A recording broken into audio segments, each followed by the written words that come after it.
Regulasi mengenai kesehatan dan medis sangat beragam di Indonesia. Akan tetapi bagaimana kalau aturan tersebut tidak berpihak kepada masyarakat? Untuk membahas hal ini bersama saya saat ini kakakku yang saat ini sedang kurus dan lagi cantik-cantiknya, Dr.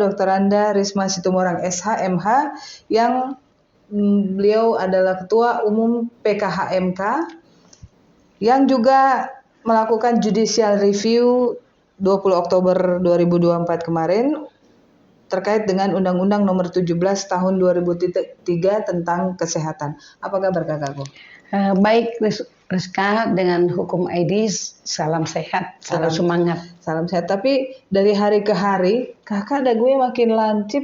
Itu bukan oplas ya? Oh enggak, alami ya cantiknya ya. Saya mengikuti puasa intermittent fasting yang tidak makan 16 jam dan jendela makan hanya 8 jam. Sebelumnya aku suka mengikuti suka ke dokter. Ke dokter, bahkan dokter program diet, tapi memang ini yang paling pas dan rasanya saya lebih ringan dan lebih energi. Dan turun 10 kilo. Teman-teman bisa lihat ya, dagunya terus ininya makin tirus. Dan asli loh, tidak ada dioperasi, tidak ada benang, tidak ada dibotok ya. Nah, tuh asli ya. Asli dan makin tambah awet muda ya. Amin. Ya, kalau itu dari dalam karena happy, meskipun berat perjuangan ya, tapi kita happy melakukan, maka kelihatannya kita. Walaupun beliau sebenarnya lagi jengkel-jengkel yang melihat kondisi hukum di negara ini, tapi beliau tetap happy, bersyukur pada Tuhan dan makanya tambah kece, tambah keren, tambah cantik ya. Dan awet muda itu yang paling penting. Itu paling penting. Betul. Lawyer-lawyer lain mungkin yang seusia kakak tuh udah ya kerut-kerut banyak karena mikirin masalah orang kan, kasus-kasus. Kalau kakak enggak ya, happy ya? Oh iya, dan itu lagi saya kan sekarang kan menjadi dosen tetap program pasca doktoral di Jayabaya. Jadi saya mengajar aktif S3, saya jadi penguji ya, karena sebagai praktisi, karena saya baru berpangkat lektor, belum lektor kepala. Saya juga mengajar hukum kepailitan di Magister Kenotariatan dan seperti Rabu besok ini hukum kepailitan malam ini, besok 2 kelas di IBLAM S1. Jadi saya mengajar dari S1, S2, S3. Jadi happy selalu bertemu dengan mahasiswa. Itu yang membuat juga. Ini harus kita tanya teman-teman ya. Kakak kan waktu untuk ngurusin keluarga, mungkin anak-anak udah pada besar, mungkin ngurus abang, belum lagi ngurus kantor, belum lagi ngurus dan sebagainya itu. Terus golf, ya kan sekarang ada hobi baru golf. Dan beberapa kasus yang mandek, yang bikin pusing, naik darah tinggi kakak. Terus masih juga ngajar. Ini harus kita tanya nih. Beliau kan memang mencintai pendidikan ya. Dan sebenarnya kalau kita bicara materi, beliau justru buang di situ ya kak ya, nggak ini. Tidak mencari materi, tidak mencari profit ya. Kakak sebegitu mencintai pendidikan kah atau bagaimana? Karena gini Rizka, saya merasa ya Tuhan itu baik sekali sama saya. Tuhan memberikan talenta yang lebih. Saya bisa memanage waktu. Saya belajar pada waktu saya belajar di Visipol itu how to manage the time. Jadi saya bisa membuat dan menggerakkan para asisten saya. Sehingga tidak semua saya harus turun tangan, tapi saya bisa menggerakkan. Nah, untuk pendidikan ini saya merasa ilmu dan pengetahuan yang Tuhan berikan, sekecil apapun yang saya tahu, saya ingin selalu men-share kepada orang. Nah, sama seperti mediasi kan, mediator non hakim. Saya ingin selalu saya menjadi pelopor gitu. Saya membuka kebaikan-kebaikan. Nanti kalau event ada orang meniru, mencontoh, mengikuti nggak apa-apa. Tapi saya sudah membuka jalan. Jadi mengajar pun demikian. Karena saya merasa diberikan talenta Tuhan sebagai kurator. Nih boleh lihat di ruangan saya ini. Poster-poster saya kepailitan yang pertama homologasi. PKPU saya pertama 45 hari homologasi. Dan ada pernah juga saya punya pengalaman yang terindah, PKPU dinyatakan pilot dan pada saat pilot saya homologasikan lagi. Artinya kalau saya mencari fee semata uang, jarang saya pikir kurator berpikir sudah pilot mesti mengusahakan homologasi ya. Tapi karena saya lihat perusahaan sawit itu masih eksis CPO-nya masih jalan, kebun sawitnya masih memproduksi TBS.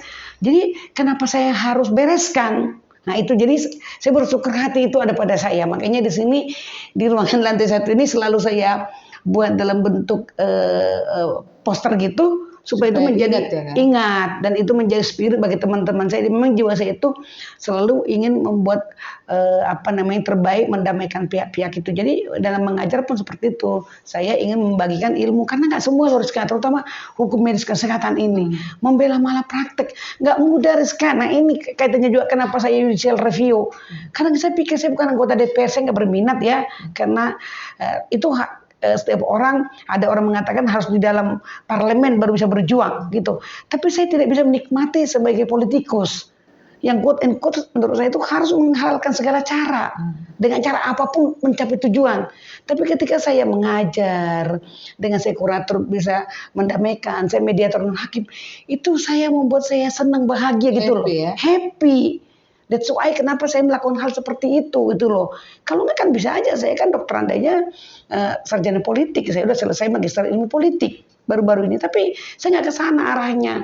Karena itu tadi saya tidak sesuai dengan fashion, dengan hati nurani. Nah hati nurani, maka itu saya pikir tadinya pun perjuangan saya pada waktu S3 membuat perubahan di Majelis Kehormatan Disiplin, saya mengajukan uji materi ke Mahkamah Agung.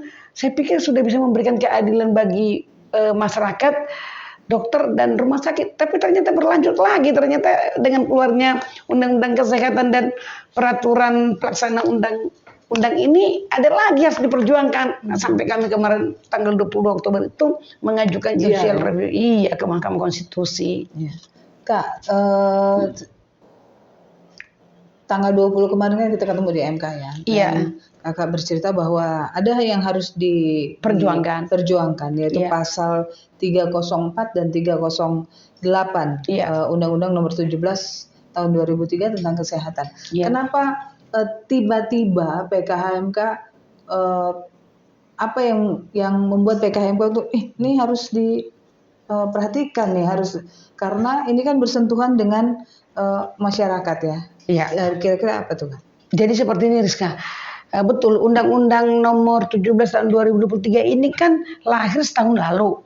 Nah, dikatakan di sini peraturan pelaksananya itu akan dikeluarkan 1 tahun kemudian. Jadi pada waktu Undang-Undang Kesehatan ini kita pun aktif memberikan masukan ke DPR, hearing waktu kita diundang salah satu PKHMK. Kita nggak menyangka kalau DPR dan pemerintah itu akan membuat pasal yang sangat merugikan dan tidak adil bagi pasien atau keluarga. Nah, itu tidak adil. Tidak adil. Jadi seperti ini, yang saya perjuangkan dulu pada waktu saya menggagas perlunya pengadilan medis sampai saya membuat RUU dan naskah akademik, saya serahkan ke balik bersama PKHMK. Saat itu saya merasa dokter-dokter ini perlu dilindungi. Jadi katakanlah misalnya tenaga medis dokter itu diduga melakukan kesalahan profesi, kesalahan melakukan tindakan medis. Nah saat itu memang bisa langsung diadukan ke MKDKI, Majelis Kehormatan Disiplin Kedokteran, bisa digugat ke Pengadilan Perdata dan juga dilaporkan ke kepolisian. Nah ketika saya membela dokter-dokter di rumah sakit, saya pikir kasihan sekali dokter yang sudah benar ya, quote and quote, yang sudah benar profesional dan juga melakukan SOP rumah sakit, SOP profesinya seperti itu harus menghadapi suatu upaya hukum yang sekaligus 3. Nah makanya saat itu saya membuat rancangan undang-undang pengadilan medis bahwa itu harus perlu diadukan dulu tes semacam dismissal. Ya saya perlu melakukan tes. Kalau di MK juga saya dengar begitu, ada nanti pemeriksaan 3 orang hakim sebelum komplit majelisnya untuk memeriksa apakah gugatan kita itu ada kesalahan pasal atau kekurangan pasal dikaitkan ataupun bahkan typo pun dimasukkan sebagai materi. Nah, tiba-tiba setelah 1 tahun, ini peraturan pemerintah masih ditandatangani Pak Jokowi nomor 28 tahun 2024 ya, ditandatangani pada September. Ya, pada Juni. Tunggu sebentar. Ini ditandatangani PP ini pada, coba kita cek nanti. Kalau nggak salah itu pada bulan Juli juga, Juli 2024. Nah, PP ini mengatakan bahwa Majelis Disiplin Profesi yang diatur dalam pasal 304 itu selama belum dibentuk oleh menteri, maka fungsi, tugas dan kewenangan Majelis Disiplin Profesi itu masih dilaksanakan oleh MKDKI yang ada saat ini, Majelis Kehormatan Disiplin Profesi Kedokteran Indonesia. Nah, itu sampai di situ nggak ada masalah. Kan masa transisi ya kan, masih perlu pembentukan majelisnya, badannya pun belum ada. Nah, tetapi yang menjadi keberatan concern saya selaku pemerhati hukum medis kesehatan adalah pasal 308 ya. Nah, dalam pasal 308 ayat 1 itu saya nggak terlalu terusik tadinya, karena dikatakan di situ tenaga medis yang diduga melakukan perbuatan melanggar hukum pidana, maka terlebih dahulu penyidik itu misalnya kita membuat laporan ke polisi, penyidik harus meminta rekomendasi ke MKDKI, ke Majelis Disiplin Profesi kalau sudah dibentuk. Dan dalam 14 hari Majelis Disiplin ini harus memberikan rekomendasi apakah tenaga medis yang diadukan itu terdapat indikasi kesalahan profesi, baru dilanjutkan penyidikan. Nah, dalam hal itu saya masih nggak terlalu risau ya, karena saya pikir oh iya, jangan sedikit-sedikit dikriminalisasi, jangan mudah dokter dikriminalisasi. Tapi yang membuat saya sangat gusar dan sangat saya kecewa, sangat sedih adalah pasal 2 dan pasal 4. Nah, pasal 2 pasal 4 itu mengatakan tenaga medis atau tenaga kesehatan yang diduga melakukan kesalahan profesi dan merugikan pasien ya, secara perdata ya, berarti kan secara perdata dia merugikan pasien, maka tenaga medis dan tenaga kesehatan yang digugat tersebut harus terlebih dahulu mendapat rekomendasi dari Majelis Disiplin Profesi. Nah, dan itu tidak dibatasi. Kalau tadi pidananya kan dibatasi dalam waktu 14 hari, Majelis Disiplin Profesi atau MKDKI sekarang ini tidak memberikan jawaban, maka dianggap ada dikatakan di situ pasal 7-nya rekomendasi sebagaimana dimaksud pasal 5 dan 6 diberikan paling lama dalam waktu 14 hari. Jadi 14 hari harus diberikan dalam laporan pidana. Tetapi dalam perdata ya pasal 2 dan 4 tidak diatur. Jadi gampangnya begini Rizka, ada orang meminta tolong kepada saya selaku advokat, ya kepada PKHMK, kami kan tidak berfungsi menjalankan pembelaan di pengadilan, ya kan? Terus kami rekomendasilah kepada konsultan hukum medis yang menurut saya selaku ketua umum sudah memiliki pengetahuan di bidang membela pasien rumah sakit atau dokter. Saya rekomendasilah kepada misalnya konsultan hukum medis A untuk membela. Nah, ketika dia mengajukan gugatan ke pengadilan perdata, berarti kan menggunakan pasal perbuatan melawan hukum atau prestasi, tergantung daripada case-nya. Kebanyakan selama ini adalah perbuatan melawan hukum, karena tidak ada perjanjian tertulis antara pasien dengan dokter kan. Nah, ketika dia mengajukan gugatan itu, maka berarti kan berlaku hukum acara pengadilan negeri, ya, di mana harus terlebih dahulu mediasi dulu oleh mediator hakim atau non hakim. Setelah lewat tidak ada mediasi, lanjut ke pokok perkara. Nah, ketika ini pokok perkara, berarti dia akan melakukan eksepsi. Dia ini adalah si tenaga medis yang digugat. Nah, dikatakan di sini tenaga medis atau orang yang diberikan kuasa. Berarti kan PH-nya kan. Nah, orang yang diberikan kuasa tersebut, nah orang diberikan kuasa oleh tenaga medis harus terlebih dahulu mendapat rekomendasi dari MDP. Dan nggak dibatasi. Berarti kebayang dong kalau orang digugat tenaga medis, dia tidak minta rekomendasi. Kan sudah saya pastikan itu. Buat apa dia minta rekomendasi ke MDP? Mana ada orang digugat dinyatakan bersalah, menimbulkan kerugian, mengajukan minta rekomendasi supaya bisa digugat. Dia tidak akan minta, maka perkara-perkara perdata di bidang malapraktek akan di NO. Ini terbukti makan korban ini. Jadi ada satu perkara kemarin di Jakarta Selatan, karena belum berlaku PP ini, maka tidak perlu rekomendasi. Ketika udah berlaku PP, maka belum berlaku PP malah. Tapi hakim itu sudah membuat di sini, karena tidak adanya rekomendasi nih, ya kan? Karena harus terlebih dahulu melaporkan ke Majelis Disiplin Kehormatan. Ini pun hakimnya salah. Yang dikatakan di sini adalah penggugat. Kalau penggugat yang dibebani melaporkan pasti bisa. Begitu dia mau menggugat, laporkan dulu. Dan bisa dibatasin 14 hari. Tapi ini kan tidak, yang dibuat itu harus terlebih dahulu mendapat rekomendasi. Inilah yang menurut saya ini pemerintah maupun DPR pada membuat kesalahan terbesar dalam membuat pasal 308 ayat 2 dan ayat 4. Berarti pasal 308 ini ada ruang abu-abunya nggak ya? Sengaja diciptakan jangan-jangan? Menurut saya demikian. Jadi itu menurut saya. Dan jadi menurut saya ini terlalu membela dokter dan juga rumah sakit. Kan tenaga kesehatan itu kan rumah sakit yang mempertanggungjawabkannya, pasal 367. Terlalu dengan cara kalau maksudnya ini membohongi. Kalau ini membohongi, membodohi masyarakat.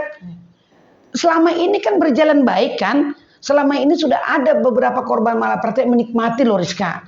Seperti anak Rehan, coba cek. Kasus anak Rehan sampai lumpuh, itu mendapat ganti rugi.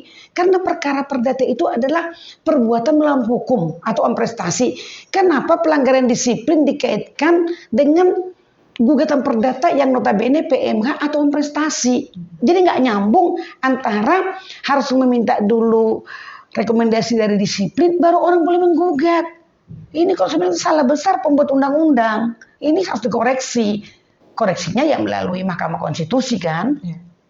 Jadi apa ancamannya Kak terkait dengan pasal 308 ini untuk masyarakat?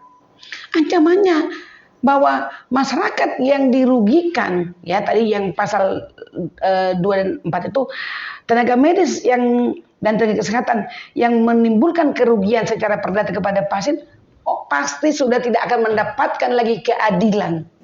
Karena memang sudah dikunci. Sudah dikunci ya. Yes. Sudah dikunci oleh pasal 308 karena tenaga medis yang digugat harus terlebih dahulu mendapatkan rekomendasi. Dan itu udah makan korban ya? Ini makan korban. Ini ada satu dan kebetulan ini juga korbannya ini seorang dokter juga. Jadi korban ini pasien. Jadi jangan salah. Dokter pun bisa menjadi pasien kan? Ke semua dosen, hakim, jaksa, wartawan. Karena semua kita pasti sakit ya. Semua pasti bisa sakit. Jadi ini korbannya seorang pasien yang kebetulan adalah berprofesi dokter. Dan di sini ada 2 orang dokter yang kita gugat. Pada waktu di pengadilan negeri sudah menang ini si pasien. Digugat, dihukum, dokter, tenaga medis dan juga rumah sakit harus memberikan ganti rugi sekitar 1,6 M untuk memperbaiki hidung, dagu dan hidungnya terutama karena operasi rinoplastik yang rusak. Tapi ketika naik banding ya si rumah sakit itu, nah pengadilan memutuskan di sini, nah ini kan Oktober, jadi setelah berlakunya PP ini sudah memakan korban dan di sini di NO tidak dapat diterima karena penggugat belum mendapatkan rekomendasi dari majelis disiplin, hakimnya pun salah. Jadi menurut kakak peraturan dari pemerintah ini harus disosialisasikan seperti apa? Apakah ke para MKDKI dulu atau bagaimana? Karena kan ini sinkron nih antara pengadilan dan di pasal 308 ini dan MKDKI. Sedangkan ini kan saling tunggu nih, MKDKI biarin aja orang nggak kesini kan gitu. Iya, jadi yang harus dipahami Majelis Kehormatan Disiplin Kedokteran Indonesia MKDKI yang sekarang ini menjalankan fungsi MDP yang diinginkan pasal 304 Majelis Disiplin Profesi ansih mengurusi disiplin. Disiplin dokternya disiplin apa nggak disiplin? Pelanggaran disiplin itu menurut Perkonsil nomor 4 hanya 28 pelanggaran. Sedangkan perbuatan melawan hukum PMH itu kan tidak dilahirkan dari perjanjian, tapi ada tindakan oleh tenaga medis lah, katakan tidak disengaja, lalai dia, tapi menimbulkan kerugian, menimbulkan akibat. Ada orang yang meninggal, ada orang yang lumpuh, ya kan? Karena dia salah melakukan diagnosa atau apapun itu. Jadi nggak selamanya hanya pelanggaran disiplin atau lalai atau dia tidak melakukan. Dia tidak melakukan sesuatu yang harus dilakukan, membiarkan misalnya, membiarkan pasien selama berhari-hari seperti kasus yang di Medan, membiarkan tidak ada suatu rujukan ke rumah sakit Adam Malik, itu juga perbuatan melawan hukum. Jadi harus dibedakan, yaitu apakah DPR saat itu dan pemerintah, Kemenkes tidak mengerti perbedaan perbuatan melawan hukum dan pelanggaran disiplin, saya nggak tahu. Tapi kalau menurut saya ada kepentingan yang tersembunyi. Sengaja pasal ini dibuat abu-abu supaya melindungi dokter dan rumah sakit. Dan menghilangkan itu yang saya sayangkan. Sedangkan undang-undang praktek kedokteran tuh disilakan sekalian berjalan. Nah ini yang saya soroti tidak adil bagi dokter. Nah kalau ini terlalu adil bagi dokter nggak bisa disentuh, untouchable. Di sini dokter nggak boleh digugat. Siapa 308 ini? Iya. Sedangkan presiden pun bisa diimpeach kan? Iya. Pengacara pun yang tidak profesional bisa digugat kan? Berarti pasal ini tuh harus ada sosialisasi tersendiri Kak untuk badan peradilan agar supaya nggak, misalnya udah jatuh korban NO.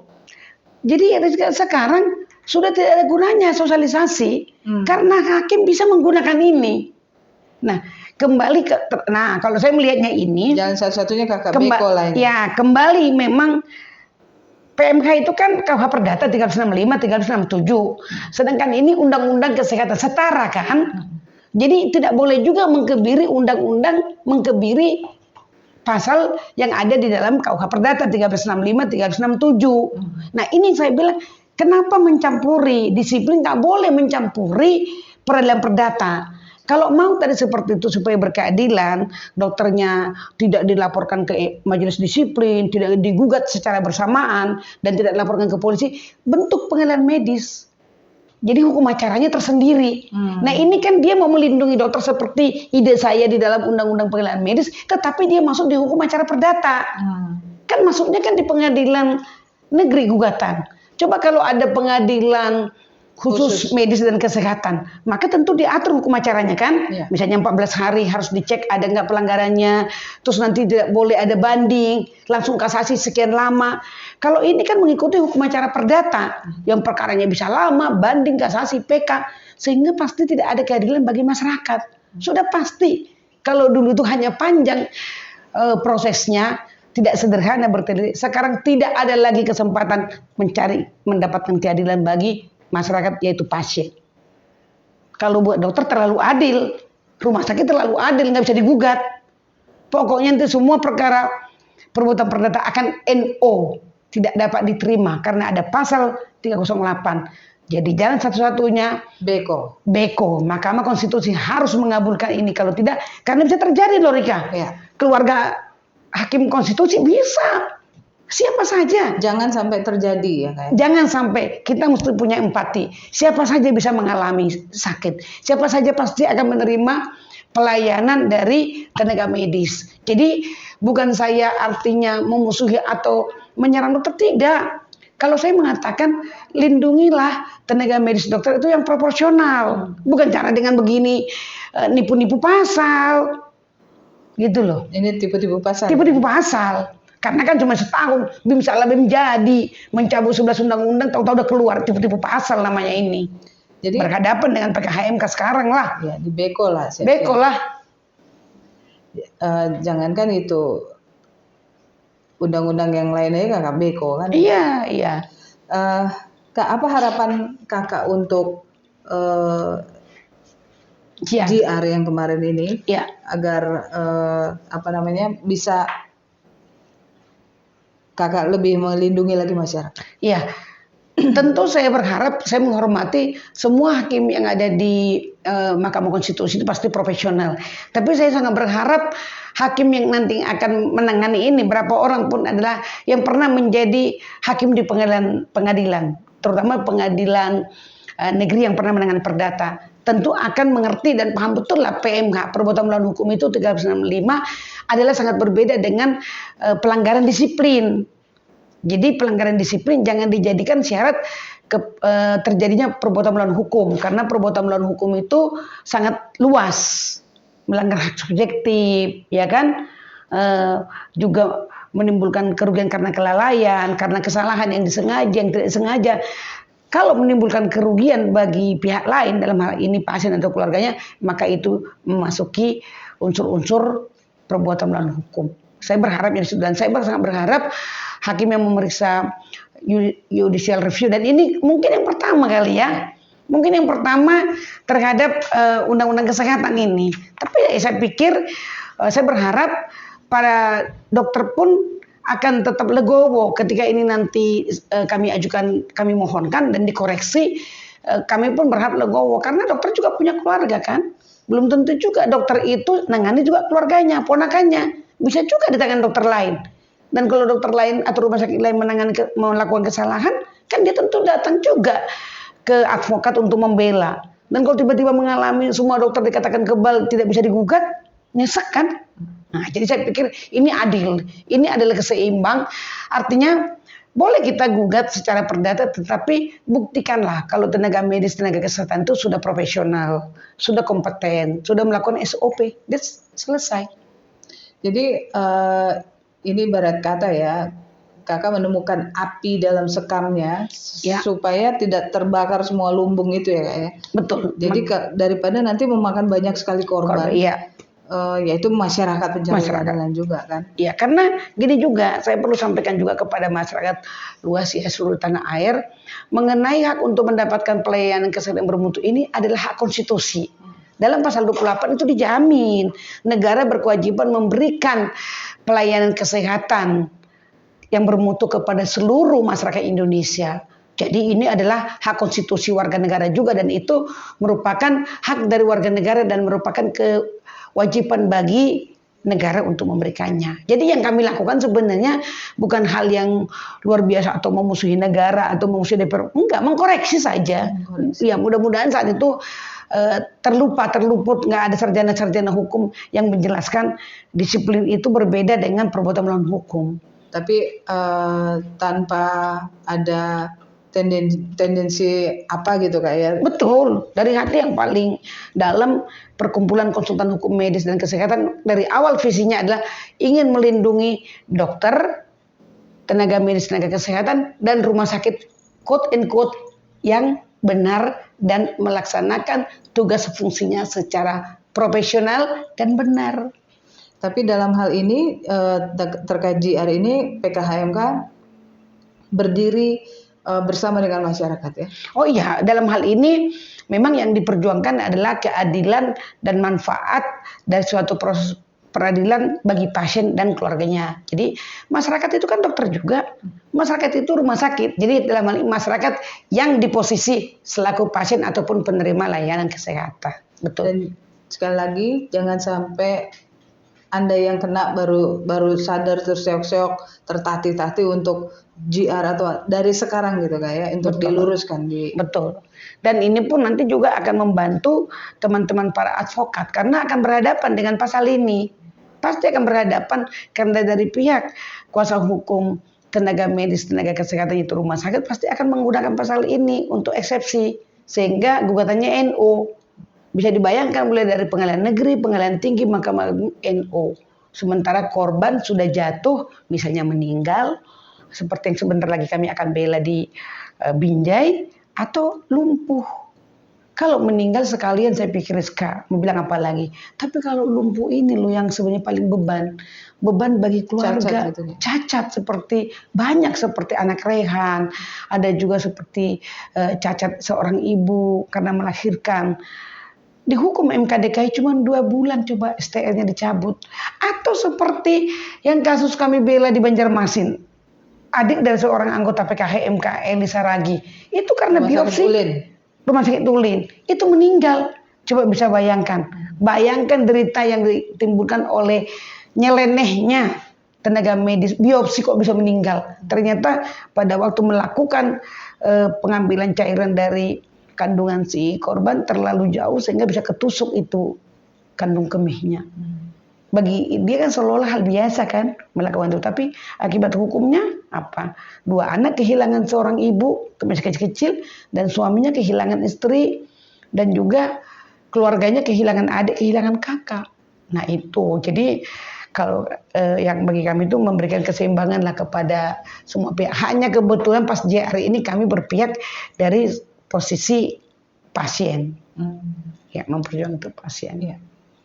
Baik, jadi udah jelas ya bahwa PKHMK itu berdiri bersama masyarakat dan mencegah terjadinya pembakaran gudang Ya, yang lebih besar luas. lagi, masalah yang lebih luas lagi.